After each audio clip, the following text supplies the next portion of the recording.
Hi, I'm Ann Shelgren. Thanks for joining me for our next segment on Mindful January, a series that promotes a gentle, inspiring way to start the new year with intentionality and appreciation for the artistry of wine. So today we're going to talk about the 5 S's of tasting. If you go to the links in the notes, I do have a longer video that goes through step by step in a much more detailed way. But for the purposes of this video, I'm just going to do a quick review of the 5 steps: sight, sniff, swirl, sip, and savor. Those are the 5 steps to tasting.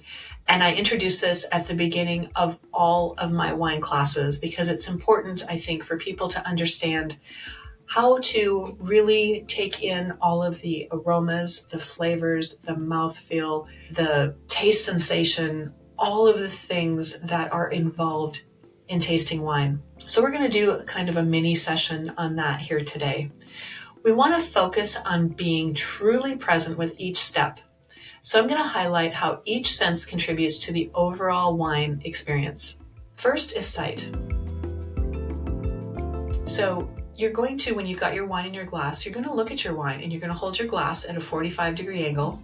And the best thing is if you have a white piece of paper, maybe a white napkin, or if you're perhaps in a restaurant, the back of a menu. If you've got your white piece of paper and you've got your glass at a 45-degree angle, you get a really good sense for the color, the clarity. Are there any bubbles in the wine? Are the legs or the liquids sticking to the sides of the glass? Once you've turned your wine glass 45 degrees and then turn it straight back up, the wine that's running down the wine glass, is it running quickly or is it running slowly? Those are the legs. Second step is to sniff. And this is where I tell people, do not swirl your wine glass yet. You want to sniff. You want to see what the native wine, what the natural wine offers in terms of aromas. So I will start with the wine glass, the top of the wine glass at my collarbone. If I can smell the wine from there, it's definitely a powerful aromatic wine. If I can smell it from my chin, it's somewhere in the middle, probably somewhat of an aromatic wine. But if it takes all the way to underneath my nose, that is not going to be an aromatic wine. So now that we've assessed it without swirling, step number 3 is to go ahead and swirl the wine. Now, why do we swirl then? Well, because when you swirl the wine, the oxygen starts to evaporate, and as it goes up through the glass, it lifts up the phenolics, which are those things that we smell and take in as aromatics. So that allows us to sense before we even taste what the wine is all about. And then step number 4 is to take a sip. Now, if you've not had any wine yet, when you go to have this little tasting, do kind of a throwaway taste. Do a taste, kind of bathe the inside of your mouth with the wine. Get rid of any other remnants of anything else that you ate or drank earlier in the day or maybe the day before. Just toothpaste, whatever. Go ahead and take that first sip. Okay, so once you've kind of coated your mouth with the wine, then go ahead and take a second sip. That is when you're going to want to really look at the 5 characteristics of wine. And if you aren't sure what I'm talking about there, I've already done a segment on that, and so I will have a link for that in the show notes as well. But be very mindful, take a moment, breathe. Don't rush through the sip and the savor part. And savor, by the way, is step number 5. So you take your sip, and then savor is when you determine the body of the wine. Do the flavors linger? Does it last for a while? Or is it just quick and refreshing and then dissipates and goes away? Those are the kinds of things that you want to notice with the 5 S's.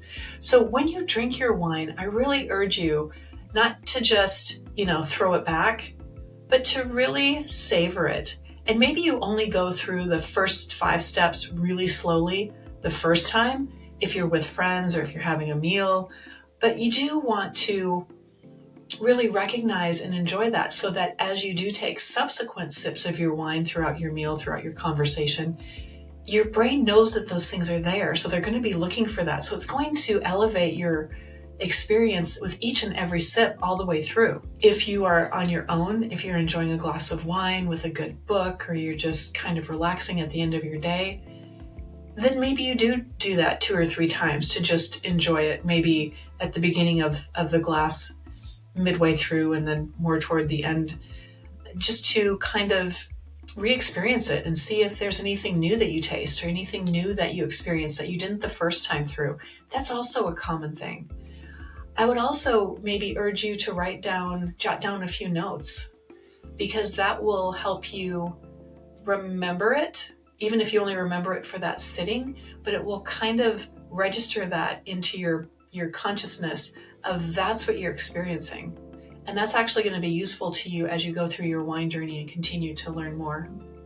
I hope you'll join the conversation by sharing your mindful wine moments and personal takeaways on social media. You can use the designated hashtag #mindfulwithwine on our Food, Wine, and Flavor Facebook page.